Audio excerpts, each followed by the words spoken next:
Бул жумада Рамазан айы аяктап, кыргызстандыктар Орозо айт майрамын белгиледи. Айт күнү премьер-министр Сооронбай Жээнбеков Жеңиш аянтында өткөн айт намазга катышты. Өкмөт башчы алгач президент Алмазбек Атамбаевдин Орозо айтка карата куттуктоосун окуду. Андан соң өкмөттүн атынан Орозо айт майрамы менен куттуктаган премьер-министр мекендештерге жакшылык, ыймандуулук, кеңпейилдик жана бакубат жашоо каалады. Урматтуу мекендештер, кадырман мусулман бир туугандар, баарыңыздарды Орозо айтыңыздар менен куттуктайм. 100 миңдеген мекендештерибиз мусулманчылыктын ыйык парыздарын бирин аткарып, бир ай бою Орозо тутту. Орозо бул бир гана денени тазалоо болбостон, баарыдан мурда жан дүйнө менен пейилди тазартуу болуп саналат. Орозо бул Кудайын берген өмүрдүн маңызы тууралуу ой толгоо мезгили. Мухаммед пайгамбар чыныгы мусулман болуш үчүн дүйнөнү терең таанууга, ар кандай илимдерге ээ болууга чакырган. Чынында дүйнө таануу өтө узак, азаптуу жол. Аны жалаң гана диний ишеним менен чаташтыруу керек. Кыргыздар эркин мүнөзү, байыркы тарыхы, көөнө маданияты, манаштай мукитти жараткан тили, бейиштей керемет жери, жарашыктуу кийими менен айырмаланат. Ата-бабаларыбыз мусулман болушкан. Болгондо да мусулманчылыктын мыкты жөрөлгөлөрүн кыргыздын салттары, үрп-адаттары менен шайкеш келтирип жашап келатабыз.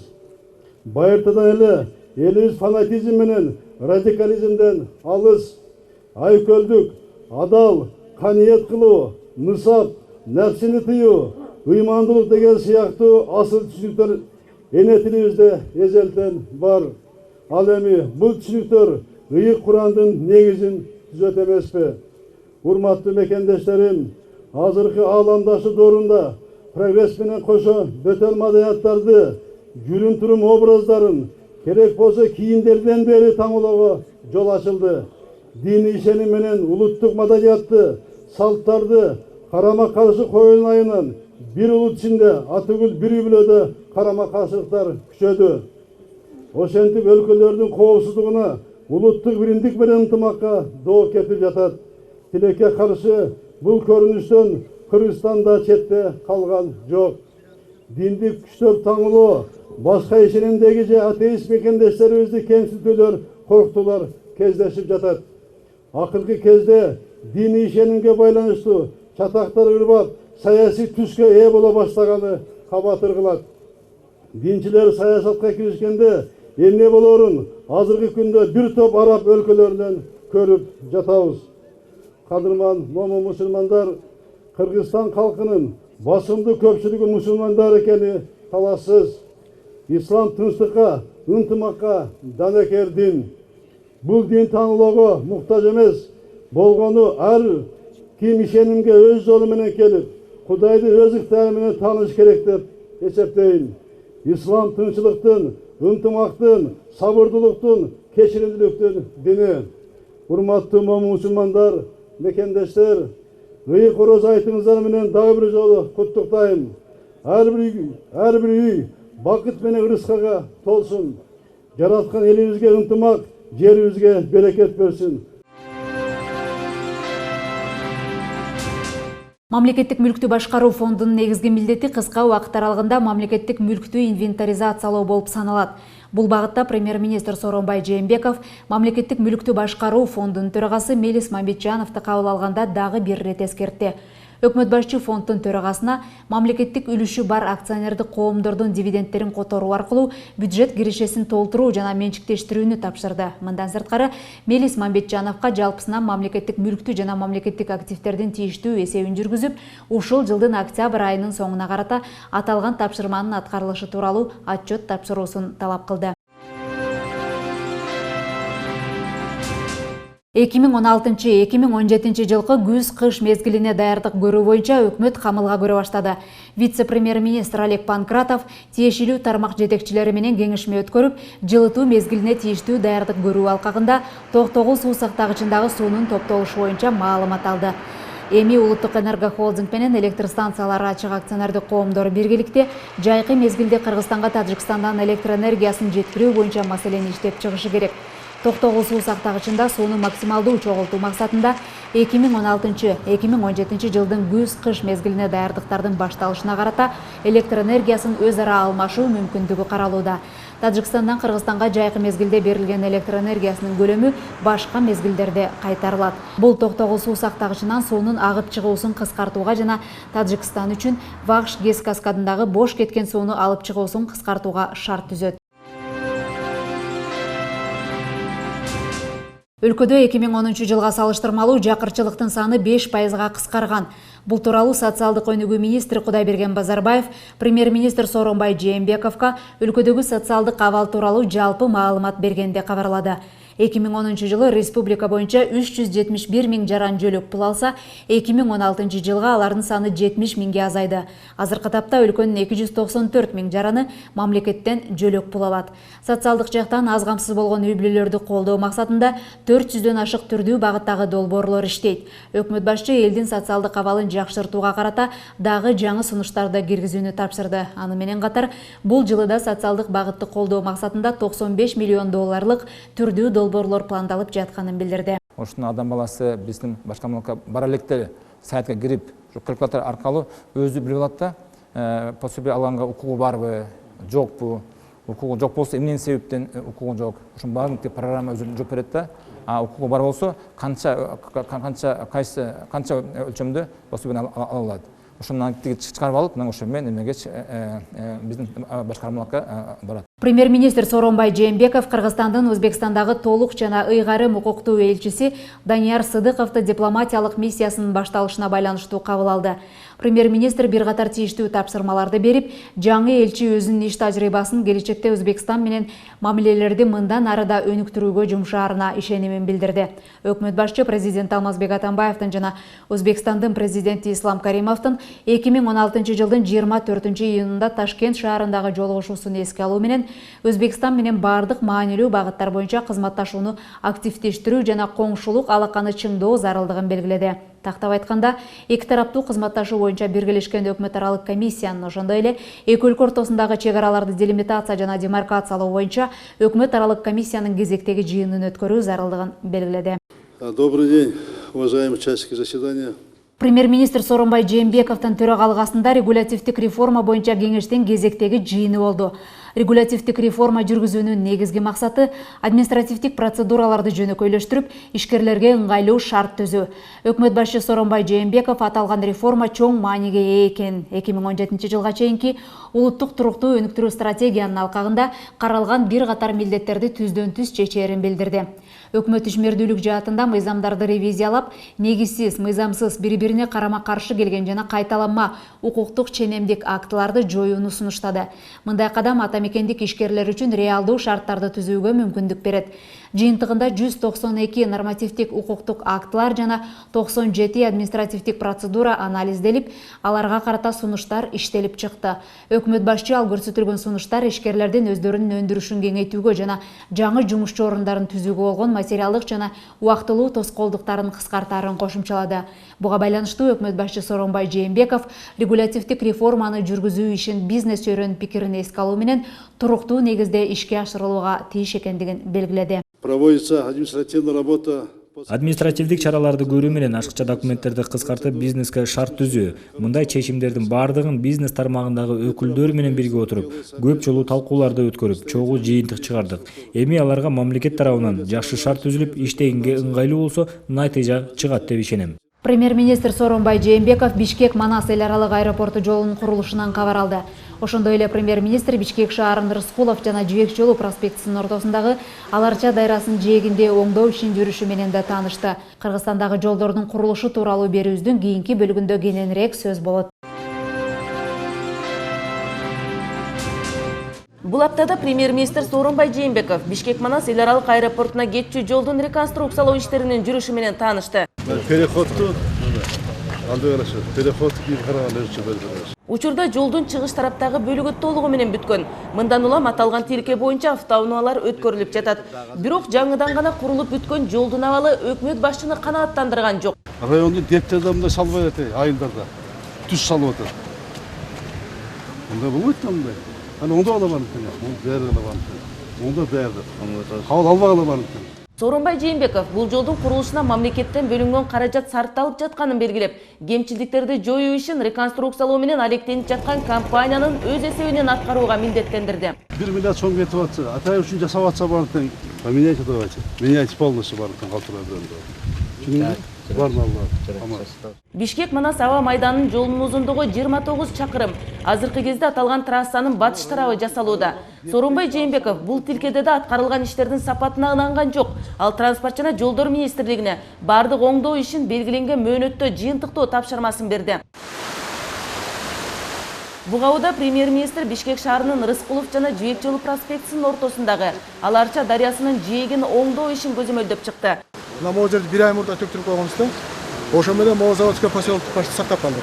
Учурда дарыяны тазалоо менен катар жээктери бекемделүүдө. Эске салсак, буга чейин кыш мезгилинде тоңгон дарыядагы муздардын эриши менен аймактын суу алуу коркунучу жаралган. Буга байланыштуу быйылкы жылы Бишкек шаардык мэриясы менен өзгөчө кырдаалдар министрлигине Аларча дарыясынын суунун агымын көтөрүлүүсүнүн алдын алуу боюнча комплекстүү иш-чараларды жүргүзүү тапшырылды. Аны жылда тазалаш керек. Биз почта планга. Бирок кармайт да. Токмокто ошондой эле жылда киргизип, жыл тазалап койсоңор, угроза болбойт да. Булар да беймилас эшет. Жолдорду жаратылыш кырсыктарынан сактоо, жүргүнчүлөрдүн коопсуздугун коргоо чаралары жол куруу тармагында ишти сапаттуу алып баруу зарылдыгын жаратууда. Айрыкча кооптуу тилкелерди, атайын тосмолорду орнотуу, селден жана көчкүдөн коргой турган курулмаларды салууга багытталган долбоорлор даярдалып, алдыдагы жылдарда ишке ашырыларын адистер билдиришүүдө. Кыргыз өкмөтү жол транспорт инфраструктурасын жакшыртууну приоритеттүү багыттарынын бири катары коюп, бир катар ири долбоорлорду ишке ашырууну улантууда. Өлкө үчүн стратегиялык мааниси зор унаа жолдорун куруу, реконструкциялоо иштеринин баары Кыргызстанды транспорттук туңгуюктан чыгаруу максатын көздөөдө. Үстүбүздөгү жылы Бишкек, Кара-Балта жана Маданият, Жалал-Абад тилкелерин баштоо пландаштырылууда. Ал эми 2014 жылы тарыхый мааниси зор түндүк-түштүк альтернативдик жолунун курулушу башталганы маалым. Бул транспорттук коридордун жалпы узундугу 433 километрди түзүп, 2018 жылы аяктоосу мерчемделүүдө. Мындан тышкары балыкчы корумду жолунун курулуш иштери кызуу жүргүзүлүүдө. Бул жолдун курулушун каржылоо маселеси чечилбей эле башталып калган. Ишенген каржы булагы Мегаком сатылбай турат. Жогорку кеңеш каржы булагын аныктоодо өкмөттүн сунушун колдоду. Алгач 500 000 сом, кийин 1 миллиард сом бөлүндү. Долбоордун алгачкы этабында быйыл 35 чакырымды бүткөрүү милдети коюлган. Бул Тамчыдан Чолпон Атага чейинки аралык. Балыкчы Чолпон Ата корумду жолун бүткөрүү мөөнөтү 2020 жыл. Жалпысынан балыкчы Чолпон Ата корумду жолуна 6 миллиард сомго жакын каражат кетет. Жогоруда айтылган жагдайлардан улам иш кеч башталып, туристтик сезондо ыңгайсыздыктар жаралды. Бирок өлкөдөгү ири жол долбоорлорунун бардыгы эле жылдын жылуу мезгилинде бүтөт эмеспи? Ошондуктан элибиз түшүнүү менен мамиле кылса, бул жолда башка жаңы жолдордой заңгыраган, элге да, туристтерге да жаккан жол болчу күн алыс эмес. Жакында эле Ош-Баткен-Исфана унаа жолундагы көк дала пүлгөн жолу пайдаланууга тапшырылды. Ош-Баткен-Исфана автожолун реабилитациялоо жана реконструкциялоо үчүн инвестициялык ресурстарды тартуу иши жүрүп жатат. Ошондой эле анклавдарды айланып өтүшү жолдор жана чектеш өлкөлөрдүн аймагындагы тилкелер курулууда. Бул долбоорду ишке ашыруу менен чектеш өлкөлөрдүн анклавдарына байланышкан проблемаларды биз чечебиз. Жол тармагына бюджеттик жана гранттык каражаттар тартылып, заманбап жолдорду салуу талабы коюлуп келе жатканына карабастан, сапатына карата коомчулукта нараазычылыктар жок эмес. Буга жаңыдан салынып же оңдоп түзөөдөн өткөн жолдордун четинен талкаланып жаткан көрүнүштөрү мисал. Жакында эле өкмөттүн жыйынында премьер-министр Сооронбай Жээнбеков жолдордун сапатына жоопкерчилик чаралары күчөтүлөрүн белгилеп, орун алган кемчиликтер үчүн тийиштүү жетекчилер жооп берерин эскертти. Кайсы жерге барбайлы биринчи жолдун сапатын коюп атышат. Муну өзүңүз да көрүп келдиңиз. Şu жолдун сапатына катуу басым жасалыш керек. Бул талап катуу коюлуш керек. Сапатсыз курган жолду курган жетекчилер, ошо мекеме ишканалар райондогу, областтагы баары тең жоопко тартылыш керек. Мына буга чейин мына сапатсыз жол куруп атабыз дейбиз, бирок жооп ким тартылбай атат. Экинчи чоң маселе мына өткөндө дагы мына ушу маселе келет тендерлер боюнча. Тендер боюнча эч кандай мамлекеттик бийликке мына ишеним жок болуп атат, айрыкча жолчуларга. Мына балыкчы корумду кече Кара-Балта, Бишкек Кара-Балта боюнча да мына көтөрүштү. Жер жерлерде дагы транспорт жана жолдор министрлигинин карамагына кирген мына ишканалар боюнча дагы мына көп сөздөр бар. Мына ушунун баардыгы тең көзөмөлү күчөтүш керек. Ачыктык, айкындык тендерлер боюнча бул сөзсүз кириш керек. Ош-Бишкек унаа жолунун абалын оңдоодо өкмөттүн көзөмөлүндө Сооронбай Жээнбеков май айында Жалал Абад облусуна жасаган жумушчу сапар учурунда жолду текшерип, транспорт жана жолдор министрлигине оңдоо иштерин баштоону тапшырган. Ага ылайык Ош-Бишкек жолундагы жалпысынан 5 километрге созулган 142-155 чакырымга чейинки тилкени оңдоо милдети коюлган. Бүгүнкү күндө аталган участокто оңдоп түзөө иштерин жүргүзүү үчүн көчмө асфальт бетондоо жабдуулары орнотулууда. Жолдорго эмне деген акчалар кетип атат. Ondan çok hareket ediyor. Bir jagынан sizler aşırı kontrolü көзөмөлдөөдөн мына жолду талкалап атышат. Жаңы жолду талкаланып эл ошол жолчулардын жакшы жашаган жолуна нааразы болот. Жолдорду жараксыз абалга алып келген себептердин дагы бири бул ашыкча оор салмактагы жүктөрдү ташуу. Мындай көрүнүштөрдөн арылуу максатында эми салмак габариттик контролдоо бекеттери бирдиктүү электрондук системага туташтырылат.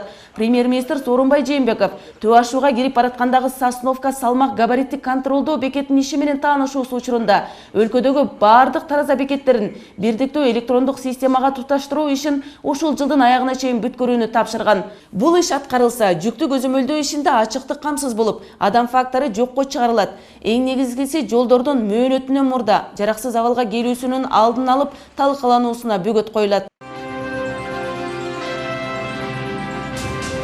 Саламатсыздар, урматтуу теле көрүүчүлөр. Бүгүн биз Кыргызстандагы жол тармагынын абалы, өкмөт тарабынан көрүлүп жаткан чаралар, салынып жаткан жолдор жана алардын сапаты тууралуу сөз кылмакчыбыз. Бул багытта суроолорго Кыргыз Республикасынын транспорт жана жолдор министри Айдаров Замирбек Казакбаевич жооп берет. Саламатсызбы, Замирбек Казакбаевич? Мына баарыбызга маалым болгондой эле акыркы жылдарда Кыргызстанда өзгөчө жол тармагына мамлекеттик деңгээлде көңүл бурулуп, бир катар ири долбоорлор ишке ашырылып атат. Айтсак, Ош-Бишкек альтернативалык жол, түндүк-түштүк, ошол эле кезде Ош-Баткен-Исфана мына жакында эле пайдаланууга тапшырылган Көк талап үлгөн жолу, аны менен катар Ысык көлдүн тегерегиндеги жолдор оңдолуп атат дегендей.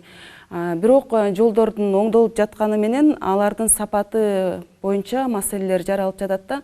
Деги эле Кыргызстандагы салынып жаткан жолдордун сапатына ким көзөмөлдүк кылат? Эмне үчүн ушундай кемчиликтер чыгып жатат деп ойлойсуз? Саламатсыздарбы? Туура. Эми бүгүнкү күндө өкмөт тарабынан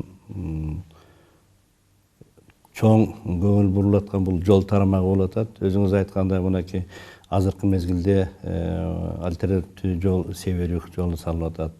Андан сырткы мынакей талас-талас Суусамыр жолу салынып атат. Мына Ош-Баткен-Исфана жолу жакшы ийгиликтүү жүрүп жатат. Ошо менен бирге эле мынакей өзүбүздүн республикалык бюджеттин эсебинен бүгүнкү күндө мына Бишкек аэропорт Манас жолу салынып атат, орто чегине келип калды. Ошо менен бирге эле балыкчы Чолпон ата Корумду жолу салынып атат. Туура, эми бул азыркы мезгилде ушундай бир чоң акча каражатты сарптап, бирок ошонун сапатыны мындай карабай коюшка мүмкүн эмес. Эми болуп атат. Мына мисалы үчүн чет мамлекеттик донорлордон келген реабилитациялык проекттерди ошол эле чет мамлекеттен тандалып алынган инженер-консультанттар, техножолдор карап сапатына жооп беришет. Ал эми бул түндүк-түштүк жолубуздун технадзорун өзүбүздүн Кыргыздор Транспроект деген мамлекеттик мекемебиз бар. Ошол Транспроекттин инженерлик составы келишим негизинде сапатынын карап, ошо сапатына жооп берүүгө бүгүнкү күндө чоң кызмат кылып атышат. Туура, биз мына өзүбүз бүгүнкү күнү мына азыркы мезгилде катуу сынга айтылып атат, ошол Бишкек аэропорт Манас жолу. Эми бул жолду биз тендерге бергенде ошол өзүбүздүн ошол кыргыз жарандарынан чыккан мекемелер, мына Кыргызстандын ошол жол курулуш мекемелери аткарылса деген ой тилек бар эле, ошолор утуп алып, ошолор аткарып атат. Бирок тилекке каршы ошол башынан кичине бул эми сапатынан бир кичине жетишсиздик болуп кетти. Себептен мынакей бүгүн ошо премьер-министрибиз Сооронбай Шарипович да көрүп, сынга алды бизди. Бирок мен жана дагы айтып кеттим элем, бул жолду биз ошол кетирилген кемчиликтерди оңдоого мүмкүнчүлүгүбүз бар. Өкмөттөн чыккан каражатка эч кандай залалга келтирбестен ошол салган подрядчик өзү кайра ошо жанагы кичине түз эмес болуп калган жерлерин кайра түздөгөнгө бүгүн өзүн мойнуна алат. Айтып кете турган нерсе, бул аткарылган жумуш пока ошол сапатына жогорку деңгээлде жетмейинче биз бул жолду кабыл албайбыз.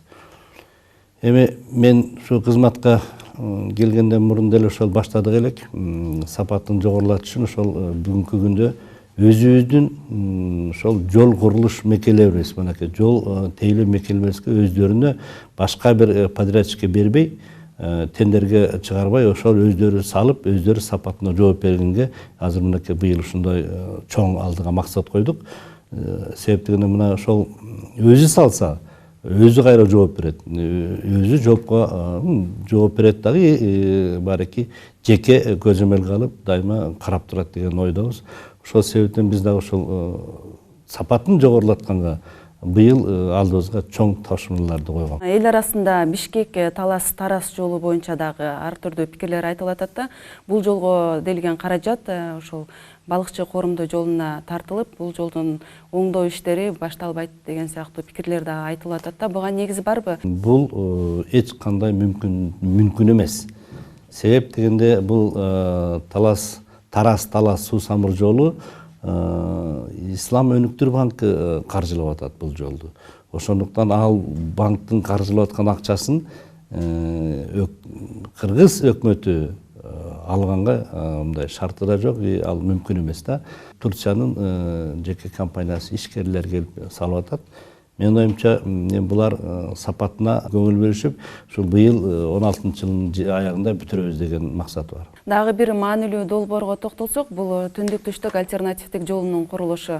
Бул жол азыр кандай курулуп жатат, ким ишке ашырып атат, көзөмөл жагы кандай болуп атат, качан аяктайт дегендей? Өлкөбүздүн президенти Алмазбек Шаршемиш Атамбаевдин көрсөтмөсү менен эң улуу эпоханын жолу деп айтсак болот, чоң курулуш жолу болуп атат. Бардыгы 433 километр жол. Азыркы мезгилде 2 фазага бөлүнгөн. Биринчи фазасы мына ошол иштеп атат. Бүгүнкү күндө ал жерде бир 35-40% жумуштар аткарылып калды. Дүйнөлүк стандартка жооп бере турган 3800 метр туннель салынып атат. Оракей туннель болот. Бул өзүнүн туннелдин салынышы, ал ушу туннелди кармап туруу, эксплуатация кылуу үчүн могу жерде жанына штольня салынат. Суулар тоңбош үчүн ушунун ичинде жылуулук системасы да каралып атат, жылуу суу системасы да каралып атат да. Бул эми мен ойлойм 3800 метр узунлуктагы туннель Кыргызстандагы эмес, бул Орто Азиядагы эң уникалдуу бир сооружение болуп эсептелет депчи. Андан сырткары да бир көрсөтө турган нерсе, биз экинчи фазадан 3 туннель казмакпыз, ушундайчы. Ошол туннелден качып, башка бир мондай эстакадный көпүрө салганга долбоор түзүп атышат да, мынакей мондай. Бунун узундугу, мында эки көпүрө болот, ошо эки көпүрөнү кошкондо узундугу 1500 метр болот. Бийиктиги 30-40 метр болот. Эстакадный заманбап ушунчалык бир дүйнөлүк стандартка жооп берген чоң, бул нарын суунун үстү менен кетет, ошо Капчагайдын ичи менен кете турган эң жакшы көпүрөлөрдүн бири болот деп эсептейм. Андан сырткары дагы мына ошо экинчи фазасы башталды. Айта кеткен нерсе, ошол Кызыл Жылдыздан немеге чейинки жолдор асфальт салынып бүтүп, бүгүнкү күндө жаңы ыкма менен биз жанагы щебеночный, мастичный асфальт бетон деп атабыз. Ошону уже сала башташты. Быйыл ошо Кыргызстанда биринчи жолу ушундай жол катмарынын жаңы ыкмасын пайдаланып атабыз. Демек, бул түндүк-түштүк альтернативдик жолунун курулушу акыркы заманбап технологиялардын жардамында салынып атыптыр да? Негизи бул жол 18-жылы бүтүрөт. 2018-жылы бүтөт, бүт үстүнкү асфальт катмары менен. А бирок ошол куруучуларга бир алдына максат койдук элек.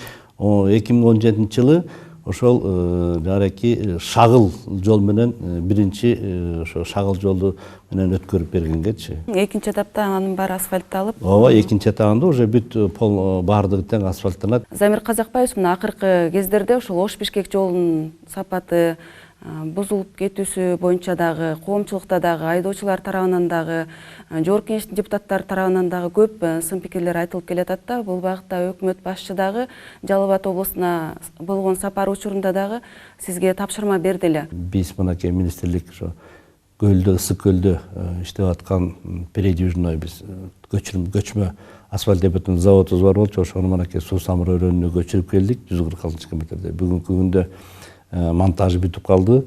Эми ошол таш майдалоочу дагы немеси оборудованиясы келген. Алар уже иштеп баштаса, ушу сезондо ошо өкмөт алдыбызга койгон 5 километрди салганга аракет кылабыз. Мына ушул ири стратегиялык жолдорго удайлы өлкөнүн аймактарында ички жолдорду оңдоо муктаждыгы да күчтө. Быйылкы жылдан аба ырайынын жаанчыл болушу алыскы аймактардагы бир топ айылдардын жолдорун жараксыз абалга алып келди да. Негизи эле быйыл кайсы региондордогу ички жолдор оңдолот? Бүгүнкү мезгилде ички жолдорду дагы четте калтырбастан мынакей быйылкы жылы 125 километр асфальт салабыз. Айта кетсек, мынакей Чүй областына 22,5 километр, Нарын областына 12,8 километр, Гөлгө 13 километр, Таласка 15 километр, Жалал Абадка 16 километр, Баткенге 9 километр, Ош областына 14 километр, жана бул биз Бишкек Нарын Торгарт деп коебуз. Бул морек ошол Кочкар району, бул Чүй областы кирип кетет. Аяка 12 километр. Жана ошондой эле Бишкек Ош автожолуна ал жерге эми ал Токтогул районунда камтыйт. Ар жактан Токтогул району, Ноокен району, Өзгөн районун бириктирип, ошондо аяка 18 километр асфальт жол салынат. Мына сиз жетектеген министрлик кайрадан транспорт жана жолдор министрлиги болуп түзүлдү. Бирок ошол эле кезде коомчулукта бул министрлик коррупциялык иштерге жол берген министрлик деп да сыпатталып келет да. Жолдордун курулушун татыктуу ишке ашырылып, бөлүнгөн каражаттарды максаттуу жумшап, ошол пикирлерден арылууга болобу дегиле бул пикирден кантип тазаланасыздар? Быйыл мен жана айтып кеткендей тендерди азайтуу максатында ошол быйылкы бөлүнгөн бюджетибиздин эсебинен салына турган асфальт бетондук жумуштарын жалаң өзүбүздүн мекемелерибизге берип атабыз да. Эми ошондо мындай болуп атат да, ошол өзүнүн мекеме жетекчиси өзү көзөмөлдөп, өзүнүн ошо кызматкерлери менен, өзүнүн ошо рабочилар өзүнүн техникасы менен салат. Эртең эгерде ошол жерден бир бирак кетсе, өзү жеке жоопкерчиликке тартылат да. Биз ушул максатта мына быйыл ошо Кыргызстан боюнча, республика боюнча ушул методикабызды колдонуп, эми ошондон кийин өзүбүз текшере алганга мүмкүнчүлүгүбүз болот да. Андан сырткары эгерде мына тендерге бере турган болсо, ошону биз прозрачный кылып, эч качан мындай жашырбай, бирөөгө мындай неме кылбай, электрондук тендер менен уюштуруп, анан кийин баягы комиссиясы текшерилип карап чыгып атат да.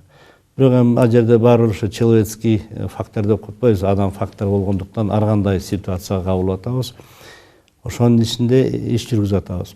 Коргоо кеңеши, секретариат иштеп берген, биздин кол алдыбызда ушундай демонтаж коррупционный схема дорожный отрасль деп ушундай мероприятие түзүп берген. Ошонун негизинде биз мынакей ошол жанагы экспертный группа эми биздин болгон жанагы нормативный правовой актыларыбызды, закондорубузду, кабыл алып аткан пландарыбызды, титульный списокторубуздун баарын бир закон ченемдүүлүк кылып чыгарып берет. Ошонун негизинде биз көзөмөл жүргүзүп, келечекте ушул жол системасындагы, курулуш системасындагы бир өзгөчө бир жаңы нормативтерди кабыл алып, ошол нормативдин негизинде иштетсек, мен ойлойм бул коррупциянын бир ошондон арылууга бирден бир кадамдар болот депчи. Урматтуу телекөрүүчүлөр, бүгүн биз Кыргызстандагы жол тармагынын абалы, өкмөт тарабынан көрүлүп жаткан чаралар, салынып жаткан жолдордун сапаты тууралуу сөз кылдык. Бул багытта суроолорго Кыргыз Республикасынын транспорт жана жолдор министри Айдаров Самирбек Казакбаевич жооп берди. Көңүл бурганыңыздарга рахмат, саламатта калыңыздар.